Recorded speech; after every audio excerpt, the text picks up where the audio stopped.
National conference के नेता पूर्व मुख्यमंत्री उमर अब्दुल्ला आज द्रास पहुंचे। द्रास में उन्होंने एक जनसभा को संबोधित करते हुए ये कहा कि चाहे आप जोजिला पास के उस तरफ हैं, लेकिन हम आपके राइट्स की लड़ाई भी लड़ेंगे। उन्होंने कहा कि हम जानते हैं कि द्रास के लोगों को क्या चाहिए, और उन्होंने बात की 5 अगस्त के पहले वाले जम्मू कश्मीर की, ये कहते हुए कि 5 अगस्त के पहले जो जम्मू कश्मीर का स्टेटस था, जिसमें लद्दाख भी जम्मू कश्मीर का हिस्सा था, हम उस स्टेटस के लिए लड़ाई लड़ रहे हैं।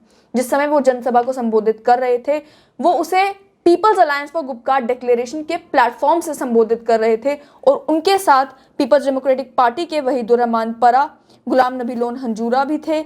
उसके अलावा उनके साथ मुजफ्फर शाह और नासिर असलम वानी भी मौजूद थे। जनसभा को संबोधित करते हुए उन्होंने ये तो कहा कि हम 5 अगस्त से पहले वाले जम्मू कश्मीर की लड़ाई लड़ रहे हैं, लेकिन कुछ दिन पहले ही Ladakh autonomous hill development council Leh के इलेक्टेड काउंसलर्स, इलेक्टेड पे मैं स्ट्रेस इसलिए दे रही हूं क्योंकि लेह में जब इलेक्शंस कंडक्ट की गई तो उन काउंसलर्स को लद्दाख के लोगों ने ही चुना है, लेह के लोगों ने चुना है। चुनने के बाद जब वो काउंसलर्स बन गए, उन्होंने एक बयान दिया और उन्होंने ये कहा कि हमें गुपकार डिक्लेरेशन से कोई लेना देना नहीं है, हम 370 और 35A की मांग नहीं रख रहे। इसीलिए जब गुपकार डिक्लेरेशन में बात जम्मू कश्मीर लद्दाख की जाती है, लद्दाख का नाम ना लिया जाए। उन्होंने कहा कि हमें यूनियन टेरिटरी का स्टेटस मिल चुका है, हम इससे खुश हैं। हमारी लड़ाई 370-35A की नहीं, हमारी लड़ाई 6 शेड्यूल की है। तो आखिर जब उमर अब्दुल्ला द्रास पहुंचे, क्या कारण है कि उन्होंने ये प्रेफर किया कि वो द्रास करगिल में जाएं, लेह में ना जाएं? क्या इस स्टेटमेंट से उन्हें लगा कि अभी जरूरत है लद्दाख पहुंचने की और लद्दाख में लोगों को ये कन्विंस करने की कि वो भी इस 370 और 35A की लड़ाई में शामिल हो? अगर वो चाहते तो वो जम्मू भी आ सकते थे, अगर वो चाहते तो वो रजौरी, पुंछ, रामबन इन इलाकों में भी जा सकते थे, अगर वो चाहते तो कश्मीर में जनसभाओं को संबोधित करके शुरुआत कर सकते थे इस प्रोग्राम की, इस रीच आउट प्रोग्राम की, ताकि लोगों से समझा जाता कि वो क्या चाहते हैं। क्या लोग चाहते हैं 370 और 35A की वापसी? क्या लोग चाहते हैं 5 अगस्त के पहले वाला जम्मू कश्मीर? लेकिन उन्होंने प्रेफर किया कि वो करगिल जाते।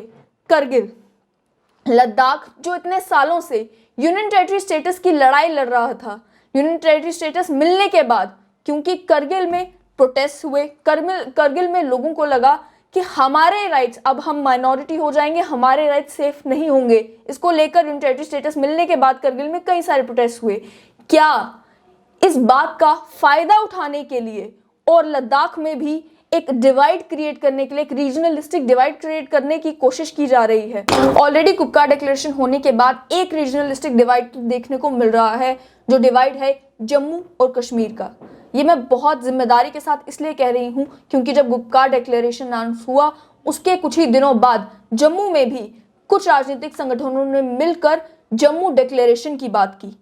इसके चलते कुछ ही दिनों के बाद लद्दाख से ये बयान आना कि गुपकार में उनका नाम ना लिया जाए, ये साफ तौर पर ये दर्शाता है कि आज भी जम्मू कश्मीर और लद्दाख की जो मांगे हैं वो अलग अलग हैं, और एक ही प्लेटफॉर्म से, यानी कि गुपकार डिक्लेरेशन के प्लेटफॉर्म से उन बातों को एड्रेस तब तक नहीं किया जा सकता जब तक लोगों से ना जाना जाए कि लोग आखिर चाहते क्या हैं। क्या जम्मू कश्मीर और लद्दाख में रहने वाले लोग चाहते हैं कि 5 अगस्त से पहले वाला जम्मू कश्मीर उन्हें वापस मिले, या फिर अब उनकी जो सोच है वो अलग है? क्या सोच है स्टेटहुड की कि स्टेटहुड मिलने के बाद जो नए लैंड लॉज भी आए हैं, अगर स्टेट गवर्नमेंट चाहे तो उन लॉज में अमेंडमेंट कर सकती है, तो उन्हें लेजिस्लेटिव हाउस से पास कर सकती है। अगर स्टेट गवर्नमेंट चाहे तो वो और कई कोशिशें कर सकती है कि जम्मू कश्मीर लद्दाख की पॉपुलेशन को एम्पावर किया जा सके। और क्या जब हम मांग करते हैं स्टेटहुड की, जब People's Alliance for Gupkar Declaration अगर मांग करती है स्टेटहुड की, यानी कि 5 अगस्त के पहले वाली जम्मू कश्मीर की स्टेट की, क्या लद्दाख चाहता है कि वो जम्मू कश्मीर के साथ वापस आए? ये सवाल है।